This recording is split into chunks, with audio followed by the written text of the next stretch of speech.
Assalamu alaikum. Now we're going to study about the chapter number 52 of your book Dengra, which is actually the head and neck space infections. इसमें से सबसे most important जो topics हैं वो हम discuss करेंगे. And the number one topic is the Ludwig's angina. Angina इसको हम क्यों कहते हैं अभी हम देखते हैं, ठीक है.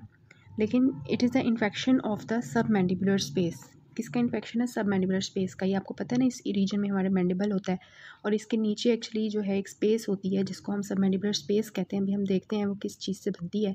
लेकिन यहाँ पे जब इन्फेक्शन हो जाता है तो इस तरह से जो है ना अपीयरेंस आती है और ये क्या करती है, एक चोकिंग की कंडीशन क्रिएट कर देती है. उससे क्या होता है कि बंदे को सांस लेने में मसला हो रहा होता है. इस तरह की सारी केस आते हैं ना, तो इस वजह से ना एंजाइना लाइक कंडीशन होती है. मीन्स उसमें भी तो बंदे के ऐसे चेस्ट में हो रहा होता है और सांस नहीं लिया जाता, तो ये भी एक्चुअली उससे मिलती जुलती कंडीशन होती है. इस वजह से हम इसको कहते हैं कि एंजाइना नाम देते हैं. और लुडविग्स जो होता है ये on the name of scientist इसका नाम रखा गया है, ठीक है, जिसने इसको डिस्कवर किया था. अच्छा, उसके बाद ये देखें दोबारा से कि लुडविग्स एंजाइना का पेशेंट है और किस तरह से उसको हॉस्पिटल में रखा हुआ है. सांस उसकी ख़राब हुई थी जिसकी वजह से हमने उसको जो है वो सारी ट्यूब्स वगैरह लगाई हुई हैं रेस्पिरेशन करवाने के लिए, ठीक है. और ये साइड पे उसका जो है आपको दिखाया हुआ है कि ये हमने उसका एक्सरे लिया और नीचे से आपको इस तरह से स्वेलिंग नज़र आ रही है सब मैंडिबुलर स्पेस में. तो ये देखें, सबसे पहले हम देखते हैं कि किस तरह से ये बनती है सब मैंडिबुलर स्पेस. ये पिंक कलर का जो आपको मसल नज़र आ रहा है, दिस इज द माइलोहायोइड मसल, ठीक है. माइलोहायोइड मसल के ऊपर ये जो आपको नज़र आ रही है दिस इज़ द टंग, ठीक है. अब क्या होगा कि जो टंग के नीचे वाली स्पेस होगी उसको हम कहेंगे सबलिंगुअल स्पेस, ठीक है. और जो माइलोहायोइड मसल के नीचे वाली स्पेस होगी उसको हम कहेंगे सब माइलोहायोइड स्पेस, ठीक है. इट मीन्स कि क्या हो रहा है कि माइलोहायोइड मसल ने जो है ना एक दो स्पेसिस को डिवाइड किया हुआ है, सबलिंगुअल स्पेस और सब माइलोहायोइड स्पेस. इन दोनों स्पेसिस को मिला के हम सब मैंडिबुलर स्पेस कहते हैं, ठीक है. तो अभी जो हमने infection of the sub mandibular space पढ़ा था ना, वो एक्चुअली इन दोनों स्पेसिस का इन्फेक्शन होता है. सबलिंगुअल स्पेस प्लस सब माइलोहायोइड स्पेस इज इक्वल टू सब मैंडिबुलर स्पेस, जिसका हमने इन्फेक्शन देखना है.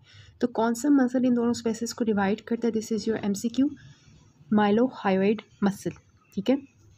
ये देखें, ये दोबारा से आपको दिखाया हुआ है, this is the mylohyoid line, ठीक है, जो माइलोहायोइड मसल की है. और उसके नीचे जो है आपको सब मैंडिबुलर स्पेस, सब मैक्सिलरी स्पेस है दिस इज़ एक्चुअली, ठीक है. और ये ऊपर सब लिंगुअल स्पेस है जो हमारी ज़ुबान के नीचे स्पेस होती है. तो ये दोनों स्पेसेस मिल के ये एक्चुअली मैक्सिलरी स्पेस है. यहाँ पे हालत लिखा हुआ है. सब मैक्सिलरी स्पेस भी हम इसको कहते हैं और सब माइलोहायोइड स्पेस भी कहते हैं, ठीक है. ये दोनों नाम सेम है. और इन दोनों स्पेसिस को मिला के हम जो है क्या कहते हैं, सब मैंडिबुलर स्पेस, ठीक है. अब देखें यहाँ पे जो पिक्चर शो करने का मकसद था वो ये था कि यहाँ पे आपके टीथ लाई कर रहे होते हैं बिल्कुल यहाँ पर सब मैंडिबुलर स्पेस के अंदर, ठीक है. तो सब मैंडिबुलर स्पेस में जब डेंटल इन्फेक्शंस होंगे ना तो वो इसमें बहुत ज़्यादा रोल प्ले करेंगे. मोस्टली जो सेकेंड एंड थर्ड मोलर्स होते हैं ना वो मोस्टली इसमें टेक पार्ट करते हैं. तो 80% जो केसेस सब मैक्सिलरी स्पेस सब मैंडिबुलर स्पेस के हम देखेंगे ना कि इसके इन्फेक्शंस हो रहा है, लुडविग्स एंजाइना हो रहा है, वो 80% केसेस में यही होता है कि डेंटल इन्फेक्शंस होते हैं. जो प्री मोलर्स होते हैं वो हमारे पड़े होते हैं कहाँ पर, अबव द अटैचमेंट ऑफ माइलोहायोइड, ठीक है. और वो हमारे पास सबलिंगुअल स्पेस इन्फेक्शन कॉज करते हैं. मतलब अगर ये प्री मोलर्स हैं, ठीक है, और ये आपके मोलर्स हैं, तो प्री मोलर जो होंगे वो आपके सबलिंगुअल स्पेस के इन्फेक्शंस कॉज करेंगे और जो मोलर टीथ होंगे वो आपकी सब मैक्सिलरी स्पेस की इन्फेक्शंस कॉज करेंगे, ठीक हो गया. ये आपका एक्चुअली था कॉजेज़ में. अगर हम देखेंगे इसके, this is again the mylohyoid line. इसके ऊपर सबलिंगुअल स्पेस है, नीचे सब मैक्सिलरी स्पेस है. ये यहाँ पे देखें मैक्सिलरी स्पेस लिखी हुई है और ये दोनों स्पेसेस मिला के क्या बनाती हैं, सब मैंडिबुलर स्पेस, ठीक है. और कौन से हमारे प्री मोलर्स की वजह से जो इन्फेक्शन होगा वो सबलिंगुअल स्पेस में होगा और मोलर्स के इन्फेक्शन की वजह से क्या होगा, इन्फेक्शन होगा सब मैक्सिलरी स्पेस में, ठीक है. फिर ये देखें दोबारा से सब माइलोहायोइड लाइन दिखाई हुई है ताकि आपको समझ आ जाए बहुत अच्छे तरीके से, ठीक है. अब ये इसकी जो है ना एक डिफ़िकल्ट सी डायग्राम थी जिससे पहले मैंने आपको थोड़ा सा रिव्यू दे दिया ना. ये एक्चुअली दोबारा से आपको वही शो कर रही है कि आपका माइलोहायोइड मसल जो है ना वो दरमियान में आपको नज़र आ रहा होगा, ठीक है. माइलोहायोइड मसल है, उसने डिवाइड किया हुआ है सबलिंगुअल स्पेस और सब मैक्सिलरी स्पेस को या सब माइलोहायोइड स्पेस को, जिसको मिला के हम कहते हैं सब मैंडिबुलर स्पेस, ठीक है. और ये देखें ऊपर बिल्कुल जो है टंग आपको पैर हो रही है, दिस इज़ द टंग, ठीक है. और ये आपको जो बिल्कुल नीचे हायोइड बोन नज़र आ रही है, तो इसके दरमियान में ये सारा रीजन होता है. अपने मैंडिबल को हाथ लगा के ना और हायोइड बोन के दरमियान वाली स्पेस को आप कंसिडर करेंगे. ये थोड़ा सा ऊपर जाएँ मैंडिबल के बिल्कुल नीचे आपको ये स्पेस जो है वो फील होगी. मतलब फील नहीं होगी मीन्स कि आप इसको इमेजिन कर सकते हैं, ठीक हो गया. उसके बाद ये देखें, ये कौन सी स्पेस का इन्फेक्शन होगा, तो ये ज़ुबान ऊपर की तरफ हो जाएगी, ज़ुबान ऊपर की तरफ जाएगी। अगर अगर क्या हो रहा है कि जो है अगर किस स्पेस का इन्फेक्शन होगा, सबलिंगुअल स्पेस का, ठीक है, सबलिंगुअल स्पेस का। अगर सबलिंगुअल स्पेस में ना हमारे पास इन्फेक्शन होगा तो ये ज़ुबान हमारी जो होगी, टंग जो होगी वो ऊपर की तरफ चली जाएगी, मोटी सी हो जाएगी, ठीक है। तो उसमें जब इन्फेक्शन हुआ होगा तो ये आपको वो दिखाया हुआ है। अच्छा, अब जो है ना ये बात करते हैं कि एक तो हमने इसका कॉज पढ़ लिया ना, डेंटल इन्फेक्शंस। दूसरा इसका जो कॉज होता है ना वो होता है कि अगर किसी को सबमैंडिबुलर जो डक्ट होती है, उसमें कोई सबमैंडिबुलर जो डक्ट होती है ना ग्लैंड की, या आपका सबमैंडिबुलर ग्लैंड है, इसकी जो डक्ट होती है ना उसमें अगर कोई स्टोन हो, ठीक है, उसकी वजह से भी इन्फेक्शन हो सकता है। या ये हो सकता है कि ओरल म्यूकोसा कोई ट्रॉमा हो गया, ठीक है, कोई इंजरी हो गई, कोई फ्रैक्चर हो गया, जो फ्रैक्चर्स की वजह से भी यहाँ पे हो सकता है। लेकिन 80% केसेस में मैंने आपको बताया डेंटल इन्फेक्शंस की वजह से होता है, ठीक हो गया। और इसमें जो मोस्टली जो इन्वॉल्व होते हैं बैक्टीरिया, उनके नाम भी आपको आने चाहिए कि जो इन्फेक्शन होता है उसमें एरोब्स भी होते हैं, एनारोब्स भी होते हैं, जिसमें कौन कौन से हैं, स्ट्रेप है, स्टेफ है, ठीक है, ये तो नंबर टॉप पे आने चाहिए ना आपके ओरल में। और हिमोफिलस इन्फ्लुएंजी है, ठीक है, ई कोलाई है और सूडोमोनास है, ठीक है। ये सारे जो है ना हमारे ऑर्गेनिजम्स हैं जो कि आपने इनके नाम याद रखने हैं, दिस इज़ वेरी इंपॉर्टेंट, ठीक है। यूक्यू आपका बनता है कि कौन से ऑर्गेनिजम्स इन्वॉल्व होते हैं। ये देखें अगेन, अब इसके क्लिनिकल फीचर्स क्या होंगे, इसको देख के आप बता सकते हैं कि अगर तो सबलिंगुअल स्पेस का इन्फेक्शन होगा तो उसकी वजह से ऐसे अपेयरेंस होगी कि ज़ुबान ऊपर की तरफ हो जाएगी। और अगर सब मैक्सिलरी स्पेस में होगा तो ये होगा, ठीक है। लेकिन दोनों एट अ टाइम भी हो सकते हैं, जब जो दोनों स्पेसिस होती है ना, सबलिंगुअल स्पेस और सब मैक्सिलरी स्पेस, वो एक दूसरे के साथ मीट अप कर रही होती है पीछे की साइड पे। तो वहाँ पे अगर ये सारा इन्फेक्शन सबलिंगुअल स्पेस में होगा तो वो सब मैक्सिलरी स्पेस में जा सकता है, सब मैक्सिलरी स्पेस का इन्फेक्शन सबलिंगुअल में जा सकता है। तो दोनों एट अ टाइम जो है ना ये हो सकते हैं, ठीक है। तो सबलिंगुअल स्पेस में क्या होता है, लिंगल जो हमारे पास स्पेस में इन्फेक्शन हो तो उसकी जैसे टांग ऊपर की तरफ पीछे की तरफ चली जाती है, और सब मैक्सिलरी स्पेस में हो तो इस तरह की आपके पास जो है ना ये एरिया जो है वो स्वेल हुआ होता है। अब ये एरिया आपको कैसा फील होगा, पेन होगी ना, यहाँ पे स्वेलिंग होगी ना, और बंदे से खाया जाएगा, कुछ नहीं खाया जाएगा। तो क्लिनिकल फीचर में यही आएगा ना कि डिफ़िकल्टी इन स्वेलोइंग, पेन, ठीक है, स्वेलिंग हुई होगी पेशेंट को, और ट्रिज्मस हुआ होगा, बिकॉज यहाँ पे इर्द गिर्द जो है ना हमारे टिरोकॉइड मसल्स होते हैं, मैंडिबल के साथ अटैच होते हैं, ठीक है। तो वो टिरोकॉइड मसल्स की पैरालिसिस हो जाता है, जिसकी वजह से लॉक जॉ हो जाता है, ठीक है, जॉ लॉक हो जाता है, पेशेंट अपनी जॉ को मूव नहीं कर सकता।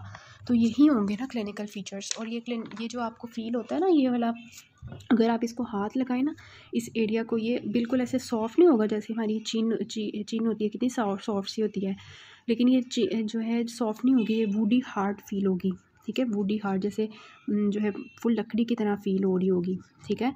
तो यही इसके जो है ना हमारे पास क्लिनिकल फीचर्स होंगे। अब ये भी हो सकता है कि ये अंदर हमारे पास जो है एयरवे को ऑब्स्ट्रक्शन कर देगा, ये खाया नहीं जाएगा बंदे से, और क्या होगा कि लेरेंजियल एडिमा भी हो सकता है, ठीक है। तो ये सारा कुछ हो रहा है। अब देखें हमने इसका ट्रीटमेंट कैसे करना होता है। अच्छा, अब ना हमारे पास इन्वेस्टिगेशंस आती हैं, आप हिस्ट्री एग्जामिनेशन लोगे ना, हिस्ट्री लोगे कि आपको कोई ट्रॉमा हुआ था या डेंटल इन्फेक्शंस थे, या उनसे पूछोगे कि किसी ने आपको मारा, कोई इन्फेक्शन हुआ वगैरह वगैरह, ठीक है, सब मैंडिबुलर डक्ट वगैरह का स्टोन्स तो नहीं थे, ये सब कुछ हिस्ट्री लेने के बाद आप एग्जामिनेशन करोगे, इस तरह से वुडी हॉट फील होगा आपको, ठीक है। और इस तरह क्लिनिकल एग्जामिनेशन करने के बाद आप डेंटल एक्सरे ले लोगे, ठीक है, दांतों का एक्सरे लोगे, सीटी स्कैन लोगे, उसके बाद आप ट्रीटमेंट स्टार्ट करोगे। अब ट्रीटमेंट में आप क्या करोगे, ये करने से पहले आप जो है सिस्टेमिक एंटीबायोटिक्स ऑब्वियसली दोगे, बिकॉज वहाँ पे इन्फेक्शंस हैं और जितने भी बैक्टीरिया उनको हमने किल करना है, ठीक है। तो सिस्टेमिक एंटीबायोटिक्स दोगे, देन आप सेकेंड नंबर पे इंसिजन एंड ड्रेनेज करोगे, ठीक है। बिल्कुल भी आपको जो है ज़रूरत नहीं है इसकी डिटेल में जाने की, बस ये पता है, नज़र आ रहा है आपको कि नीचे वाला एरिया सब मैंडिबुलर एरिया स्वेल हुआ है, वहाँ पर इन्फेक्शन है, तो आपने वहाँ पर इंसाइज किया और सारी चीज़ों को ड्रेन कर दिया, ठीक है।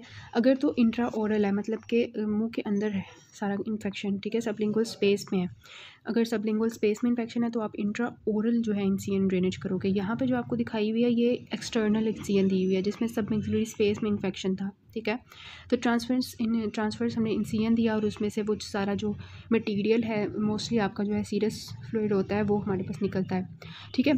उसके बाद जो है ये है कि इंसिजन ड्रेनेज करने के बाद पेशेंट की हालत थोड़ी ठीक होती है, लेकिन ये होता है कि अगर एयरवे बहुत ज़्यादा ख़राब हो गई है तो फिर हम ट्रैकियोस्टमी करते हैं, ठीक है। ट्रैकियोस्टमी आपको पता है कि यहाँ पे हम जो है नीचे एयरवे का एक अलग सा पाथवे बना लेते हैं, जैसे क्योंकि मुंह से तो बंदा सांस नहीं ले पा रहा, ठीक है, और नाक से भी नहीं सांस ले पा रहा, ठीक है। तो उससे क्या होगा कि नीचे से हम ट्रैकियोस्टमी करते हैं अगर बहुत ज़्यादा एयरवे इंडेंजर्ड हो, ठीक है। उसके बाद जो है इसकी कॉम्प्लिकेशंस क्या हो सकती हैं, ये देखें, ये इसका जो है हमने लिया हुआ है स्कैन, ठीक है, जिसमें हमने जो है वो देख रहे हैं, ठीक है। ये मैंने पहले भी आपको दिखाया था, ये सबमैंडिबुलर एरिया में यहाँ पे ना सारे इन्फेक्शन हुआ है। तो इंडिकेशंस क्या हो सकती हैं अगर हम इसको ट्रीट नहीं करते, तो ये जो इन्फेक्शन है ये कहाँ जा सकता है, अगर इसको देख के आप बताएं मुझे। अगर इसको हम ट्रीट नहीं करते तो ये क्या कॉम्प्लिकेशंस कॉज कर सकता है। ये पीछे की तरफ इन्फेक्शन, अभी हमने देखा ना कि नाक से भी सांस नहीं ले पाएगा, क्योंकि वो कॉम्प्लिकेशंस हो सकती हैं कि पैराफ्रेंजियल जो फेरिंक्स है, अगर ये फेरिंक्स है तो इसके इर्द गिर्द वाले एरिया में भी इन्फेक्शन चला जाएगा, उसके पीछे भी चला जाएगा, फेरिंक्स के रेट्रोफ्रेंजियल इन्फेक्शंस में स्पेसिस में चला जाएगा इन्फेक्शन, ठीक है। एयरवे ऑब्स्ट्रक्शन हो सकती है सेकेंडली हमारे पास, जिसकी क्यों लेरेंजियल एडिमा की वजह से, और सेप्टिसीमिया हो सकता है अगर बैक्टीरिया जो यहाँ पे प्रेजेंट है, जो हमने देखे हैं कौन कौन से होते हैं, अगर वो ब्लड के थ्रू जो है पूरी बॉडी में चले जाएँ तो सेप्टिसीमिया हो सकता है। और अगर पेशेंट जो है वो एस्पायरेशन ऑफ कंटेंट्स कर ले इनटू द लैरिंग्स, तो उसकी वजह से क्या हो सकता है, निमोनिया हो सकता है, एस्पायरेशन निमोनिया हो सकता है। तो ये कॉम्प्लिकेशंस आपकी बुक में लिखी हुई हैं, इस पिक्चर को देख के आप उन कॉम्प्लिकेशंस को जो है वो अपने माइंड में रख सकते हो, ठीक हो गया।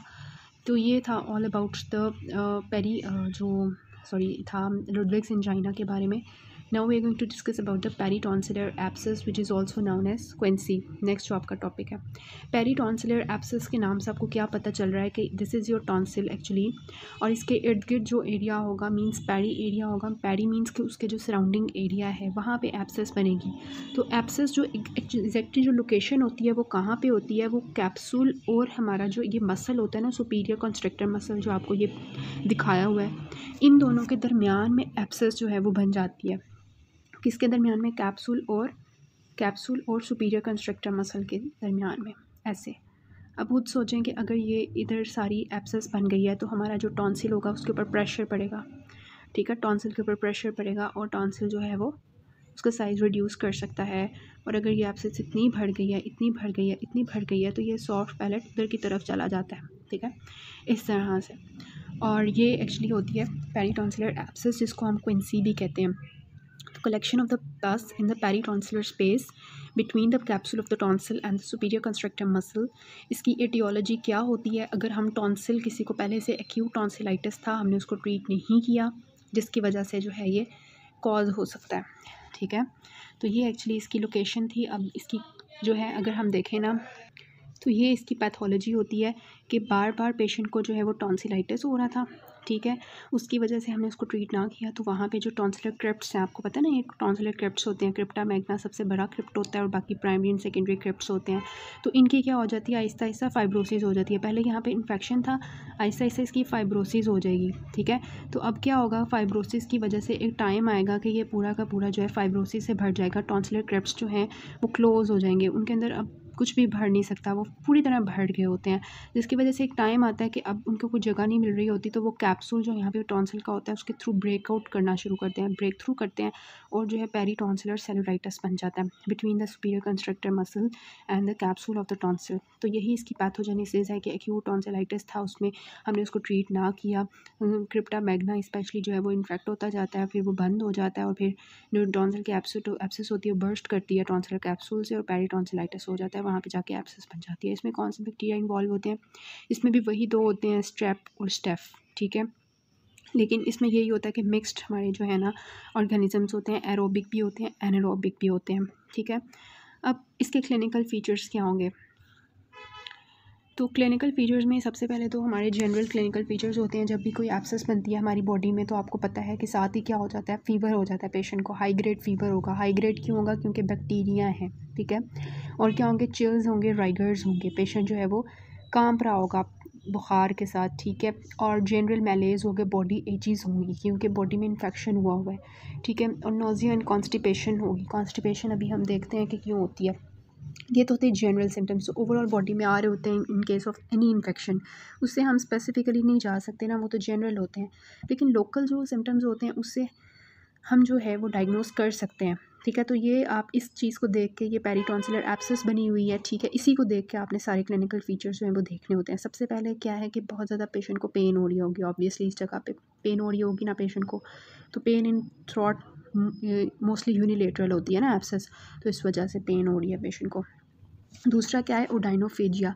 अब आपने डिफ्रेंशिएट करना होता है ओडाइनोफेजिया और डिसफेजिया में। ओडाइनोफेजिया जो होता है वो होता है कि पेनफुल स्वेलोइंग है, हम जब स्वेलो कर रहे हैं फिर पेन हो रही है। डिसफेजिया होता है पेशेंट से खाया ही नहीं जाता, ठीक है, ये डिफरेंट चीज़ें होती हैं। ओडाइनोफेजिया पेनफुल स्वेलिंग, ठीक है। तो ये ओडाइनोफेजिया जो होता है इतना इसमें मार्क्ड होता है कि ये इसका डायग्नोस्टिक पॉइंट होता है कि पेशेंट से कुछ खाया नहीं जा रहा होता, ठीक है, क्योंकि उसके अंदर इतनी बड़ी एब्सेस बनी हुई है, वो कैसे खाएगा, इस पिक्चर को आपने देखना है। तो पेनफुल स्वेलोइंग होगी, वो उससे इतनी वो कम ज़्यादा होगी कि उससे अपना सलाइवा भी नहीं खाया जाएगा। जो सलाइवा अंदर की तरफ जाता है ना माउथ की तरफ, वो भी नहीं खाया जा रहा होगा, बाहर आ रहा होगा सारा सलाइवा भी, ठीक है। तो ये होता है। उसके बाद क्या है कि मफल्ड स्पीच होती है, पोटैटो हॉट पोटैटो वॉइस होती है। इसकी जो मैंने वॉइस है ना, जैसे ये वॉइस होती है पेशेंट की, उसकी मैंने प्लेलिस्ट में जो है ना ऐड कर दी है। थ्रोट की जो प्लेलिस्ट है वो आप जाके सुन लीजिएगा कि वो किस तरह की वॉइस होती है, hot potato voice in case of peritonsillar abscess. और क्या होता है, फाउल ब्रेथ होती है। गले में इतने गंदे गंदे बैक्टीरिया बैठे हुए हैं तो ऑब्वियसली फाउल ब्रेथ होगी ना, और कान में भी दर्द होगी। रेफर्ड पेन होती है, इसमें जो ग्लॉसोफ्रेंजियल नर्व होती है आपको पता है वही हमारे टॉन्सिल को सप्लाई कर रही होती है और वही हमारे कान को सप्लाई कर रही होती है, तो कान में भी उसी तरह पेन जाएगी रेफर्ड होके। और ये आपको शो कर रहा है ट्रिज्मस, लॉक जॉ हो जाएगा जब हमारा मीडियल टेरेगॉइड मसल इन्वॉल्व होता है। यहाँ पे आपको नज़र आ रहा होगा मीडियल टेरेगॉइड मसल, ठीक है, ये मीडियल टेरेगॉइड मसल आपको नज़र आ रहा है इधर। ये इधर, अच्छा इधर नहीं इन्होंने शो किया हुआ, दरअसल ये जो हमारे पास रेमस ऑफ मैंडिबल होता है ना, इसके साथ अटैच होता है मीडियल टेरेगॉइड मसल। उसकी जब पैरालिसिस हो जाती है ना इन्फेक्शन की वजह से, तो फिर पेशेंट की जो है ना ये इस तरह की ट्रिज्मस हो जाता है, लॉक जॉ हो जाता है। तो ये सारे इसके क्लिनिकल फीचर्स होते हैं। नेक्स्ट से हम इसकी एग्जामिनेशन से फर्दर देखते हैं।